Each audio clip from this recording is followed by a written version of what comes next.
This so-called glorious event called Easter is represented by Easter bunnies called rabbits.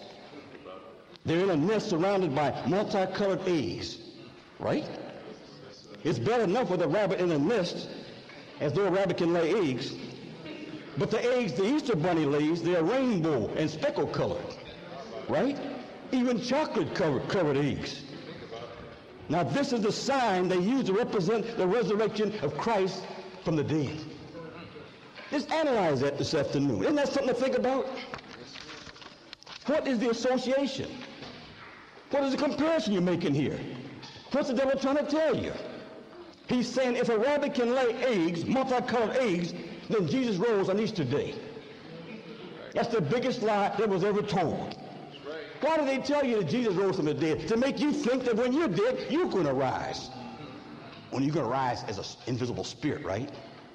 And remember now, when they say Jesus rose, he didn't rise as no spirit, did he? They said he rose up in a human form. I'm trying to figure out how he got all his blood back. You know, they nailed him to a cross. He bled to death on a cross, right?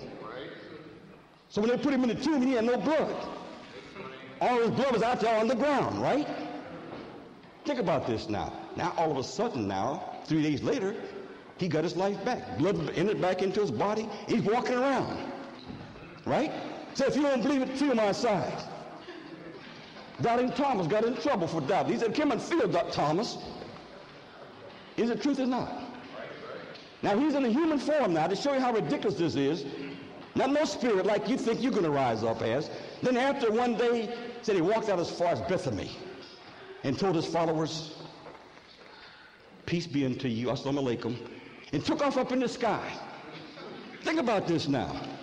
No coat on, no hat, just his sandals and a little shawl. Think over this now.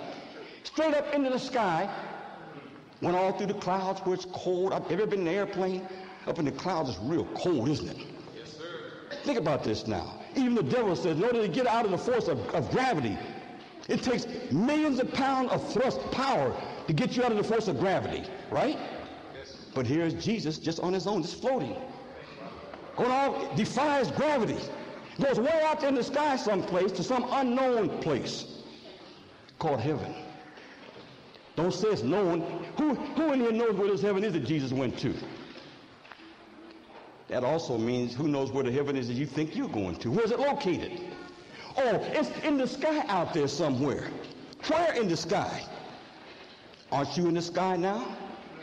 Aren't you on a planet called Earth right now?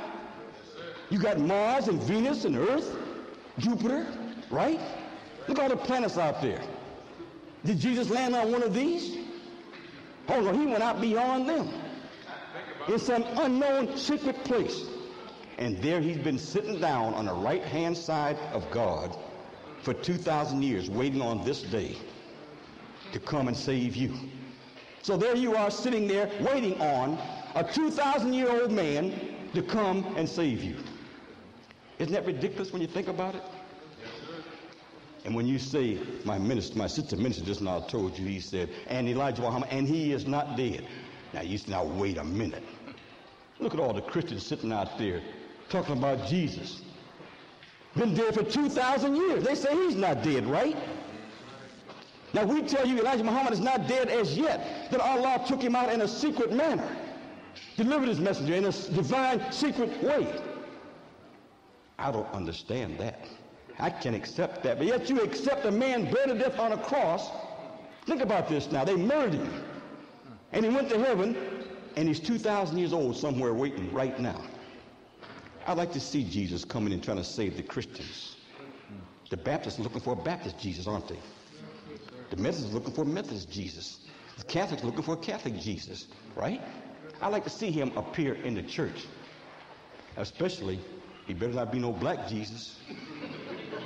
When he comes in, everybody in the church is going to say, right? Right. Think about this now. When he comes to the Baptists and the Methodists heard about it, they say, oh, no, that wasn't him. Right? If he goes to a white church, he's going to be put out.